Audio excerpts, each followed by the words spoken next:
Shalom, Israel. Brother Reggie Jr. here. So today, guys, I'm going to go ahead and read Genesis chapter 33, just picking up where I left off from last time. And if you guys can remember last time, Jacob was preparing to meet his brother Esau. Well, in this chapter, Jacob is finally going to reunite with his brother Esau after all of those years of being apart, specifically 20 years of being apart. So let's go ahead, guys, and see how that goes. Genesis chapter 33, and I'm going to go ahead and read verses 1 through 7, and it says, "And Jacob lifted up his eyes." So Jacob, he looked afar off. And it says, he looked, and behold, Esau came. So he seen his brother coming afar off.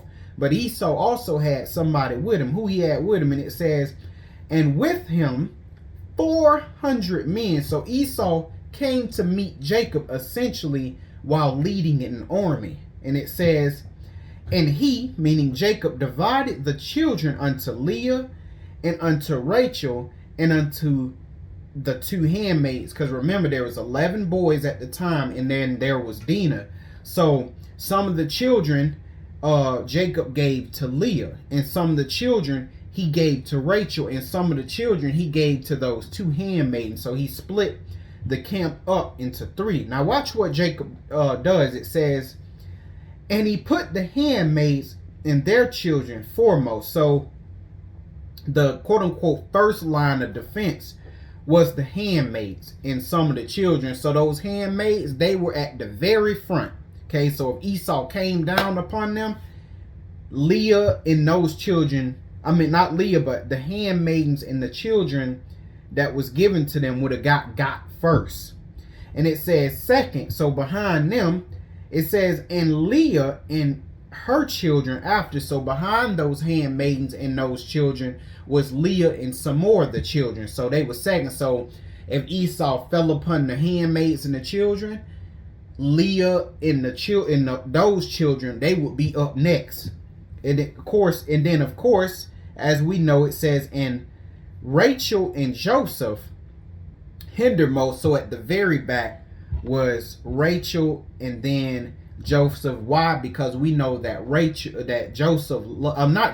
Jacob loved Rachel the most. So naturally he put her the furthest back because he didn't want her out of all of them in harm's way. Verse 3, and it says, and he passed over before them. So Jacob, after he got the camps in order, he went all the way into the front because he's going to go ahead and get ready to see his brother. It says, and he bowed himself to the ground 7 times until he came near to his brother. So he bowed 7 times before he got to Esau. So the closer he got to Esau, he bowed. And this was Jacob showing him, he was showing great humility because he was afraid, like he told the Most High, he was afraid of his brother Esau. He was afraid that Esau was finally coming to split his wig due to what happened 20 years ago. And that shows you that that was still in Jacob's mind concerning what happened with the birthright and the blessing of the firstborn. So even though 20 years had passed, it was still on Jacob's mind. Verse 4, and it says, and Esau ran to meet him and embraced him and fell on his neck and kissed him, and they wept. And you know, Esau was the older brother. Even though they were twins, Esau came out first and he was the older brother. But it said Esau ran to meet his brother. Man, that lets you know right there in that verse, Esau wasn't even worried about the birthright blessing of the firstborn. Man, he was just happy to see his brother after 20 years. Think about it. Think about not seeing your sibling that you were close with. Because you know twins fight all the time, man. But you know they're still close. So imagine you're not seeing your twin for over 20 years, man. That's a long time. That's a long time. So obviously Esau was very happy to see his brother. Verse 5, it says, and he lifted up his eyes, meaning Esau, after he embraced Jacob, he looked it up. And it says, he lifted up his eyes and saw the women and the children. So he saw the handmaids, he saw Leah, he saw Rachel, and then the children that was with them. And said, what Esau said, he said, who are those with thee? Who are these women and who are these children? And he said, meaning Jacob, the children which God have graciously given thy servant. And so once again, Jacob is putting himself in a servant role before his brother Esau, because he says thy servant, because remember, he referred to Esau as his Lord. So that lets you know that Jacob got some fear, man, and he's also using wisdom.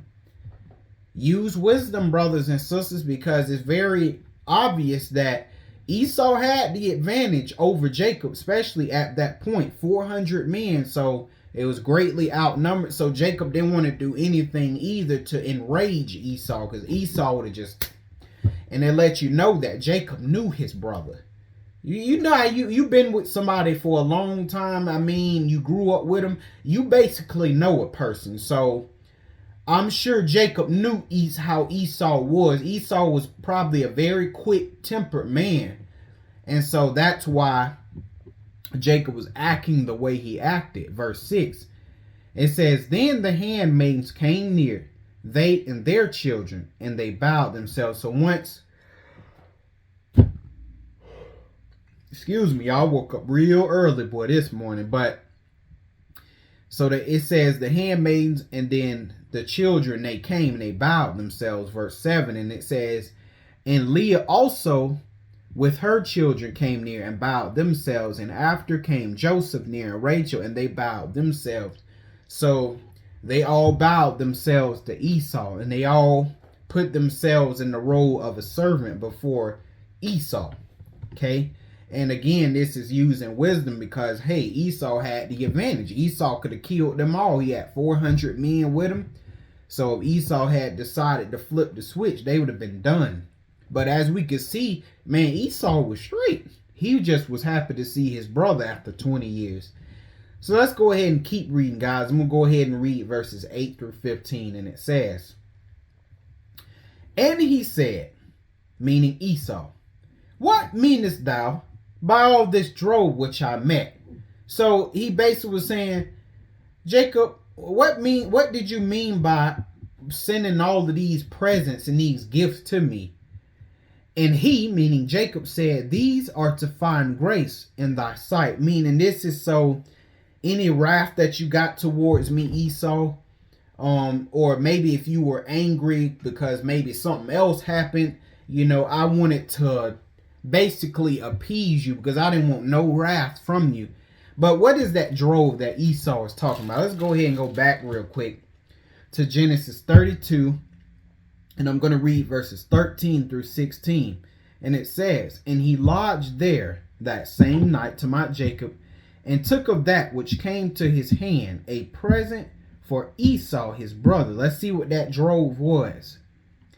200 she-goats, and 20 he-goats, 200 ewes, and 20 rams, 30 milk camels with their colts, 40 kine, and 10 bulls, 20 she-asses, and 10 foals.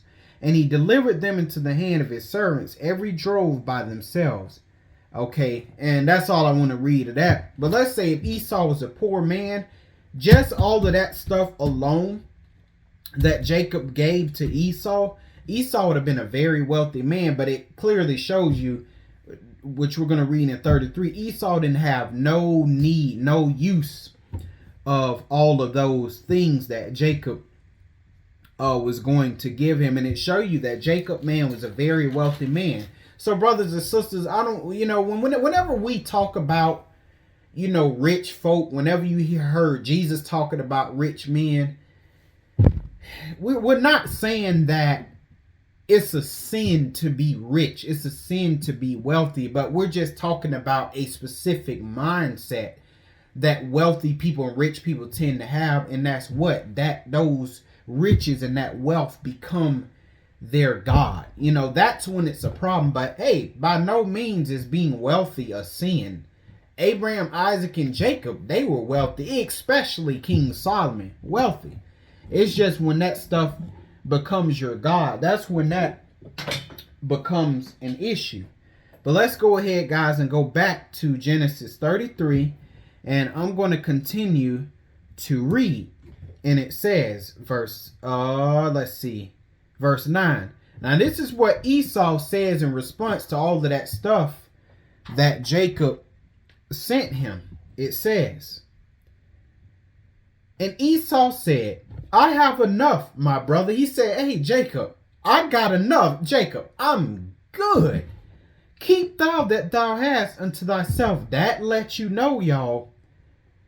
Now, I didn't explain it all like detail, but it lets you know Esau was very wealthy. Now, how was Esau wealthy? Do you think that the Lord blessed Esau that stuff? We can't really say. But I'm pretty sure them 400 men that he had with him had something to do with that. Okay? Because one thing I will tell you is, according to what Isaac, their father, said, Esau would live by the sword. Okay? He was a warmonger. That's how he got his stuff. Through war, violence, bloodshed, pillaging. That's how Esau got what he got. Okay? That's what Isaac tells you. Okay? So Esau went to other lands. He plundered and plucked, living by that sword. That's how he got what he got. So I'm sure them 400 men behind Esau had a lot to do with why he had enough. But watch what Jacob said in verse 10. And Jacob said, nay, I pray thee, if now I have found grace in thy sight, Esau, then receive my present at thy hand. He like, please, Esau, just take it.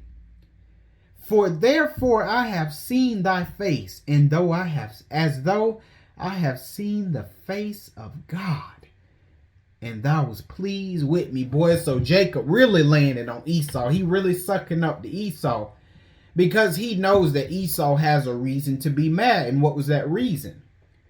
It was what happened 20 years ago concerning the birthright and the blessing of the firstborn, which Jacob ultimately possessed. And so that was always weighing, like I said, on Jacob's mind. And remember what Rebekah said. Hey, your brother is desiring to kill you whenever Isaac dies. I mean, he gonna thrust you through with the sword. And Jacob never forgot that. And so that was constantly in his mind. And he also wanted Esau to take those presents just in case out of nowhere Esau just had an angry episode and just began to think about that birthright and just start tearing everything up and say, you know what, I don't know why I let Jacob out of my sight. I'm going to kill him. Well, he was thinking, Jacob, if that thought ever came up in Esau's mind, he'll think about all of that stuff I gave him and his wrath will pass. So if the thought came up, Esau would then say, yeah, but then again, my brother Jacob did humble himself. He was kind to me and he gave me all of that stuff. So, you know what, man, I'll let him slide, man. I ain't going to do it. That's what Jacob was pretty much hoping would happen if that kind of situation ever arise. Verse 11, and it says, take, I pray, this is what Jacob said, my blessing that is brought to thee, because God have dealt graciously with me, and because I have enough. And he urged him. So Jacob began to press his brother Esau, begging him to take the stuff. And it says Esau took it. So Esau probably was like, okay, Jacob, all right, I'll go ahead and take it from you since you want me to take it so bad. Verse 12, and he said, let us take our journey and let us go, and I will go before thee. And it says, verse 13, and he said unto him, my Lord knoweth that the children are tender, and the flocks and the herds with the young are with me. And if any man should overdrive them one day, all the flock will die. Let my Lord, I pray thee, pass over before his servant, and I will lead on softly. So Esau pretty much was like, all right, Jacob, let's go. He told Jacob, you can go ahead and go before me and I'll follow behind after you. make sure everything is cool. But Jacob like, oh heck no. He like, well, Esau, just go ahead and go back to Seir, and we'll be following behind you. But we're not gonna be real close. We're gonna be way far behind, because we got a lot of stuff. We got the children, so we can't move too quick. In other words, we'll meet by the time when you go to Seir. By the time you be in Seir, we'll be way behind. But in other words, we'll meet you when you in Seir. Once you in Seir, we'll come and meet you. That's essentially what Jacob is saying. So, verse 14. So he says, let my Lord, I pray thee, pass over before thy servant. So yeah, go ahead and head back to Seir, and I will lead on softly. So in other words, I'll be there when I be there, according as the cattle that goeth before me, and the children, and that the children be able to endure the journey. But that wasn't what Jacob was worried about. It says, until I come unto my Lord in Seir. So yeah, go ahead and just head back to Seir, Esau, and I'll basically meet you there whenever I get there. Ain't no time limit thing on this. It's just, I'll meet you there when I get there. So just know I'm going to be in Seir. That's all you need to know. 15. And Esau said, okay, well, all right, Jacob. Well, let me now leave with these some of the folk that are with me. Then he said, okay, well then, at least let me leave some of my men in this army. At least let me leave some of them with you. And Jacob said, what needeth it? Let me find grace in thy sight, my Lord. So in other words, he said, see, I ain't got no need of all of that stuff, Esau. Just go ahead and go back to Seir, and we'll meet you there whenever we meet you there. Verse 16. And it says, and Esau returned that day on his way to Seir. So Esau, he said, all right, Jacob. He said, well, I love you. Good to see you. I'm going to go ahead and head back on my way, since that's what you want. And Esau gave one final, and he was out of there. 17. And it says, 17. It says that Jacob journeyed to Succoth. So Jacob was like, heck no. Jacob didn't have no intention of going to Seir at all. That's just what he told. That's just what he told Esau, basically to get Esau up off of him. So Esau went this way, Jacob went that way. So in other words, he didn't even think about going to Seir. So Jacob basically was led Esau on to believe that, yeah, I'm going to, I'll meet you in Seir. Man, he had no intention to go to Seir. So once again, he used deceit on Esau. He went to Succoth, which is close to the land of Canaan. And it says, and built him an house and made booths for his cattle. Therefore, the name of the place is called Succoth. 18. And Jacob came to Shalem, a city of Shechem. And where's Shechem? Which is in the land of Canaan. So he didn't go to Seir like he said he was going to, did he? Nope. He went right back to the land of Canaan. And it says, when he came from Padanaram and pitched his tent before the city. 19. And he brought a parcel of a field where he had spread his tent at the hand of the children of Hamor. So we see that Jacob bought a field. And it says he bought it of the children of Hamor, Shechem's father, for 100 pieces of money. And he erected there an altar and called it Elohi Israel. Who always have problems saying that name. But we see that Jacob did not go to Seir, nor did he have the intention of going there. Okay. He ended up going back to the land of Canaan. Remember, because the Lord told him anyway, go back to the land of Canaan. He just was saying to Esau, yeah, I'm going to meet you in Seir. But really he was saying that to get Esau off of his back. Because remember, he didn't want Esau getting no bright ideas. So Jacob was finally safe once he got back to the land of Canaan, right where the Lord told him to go.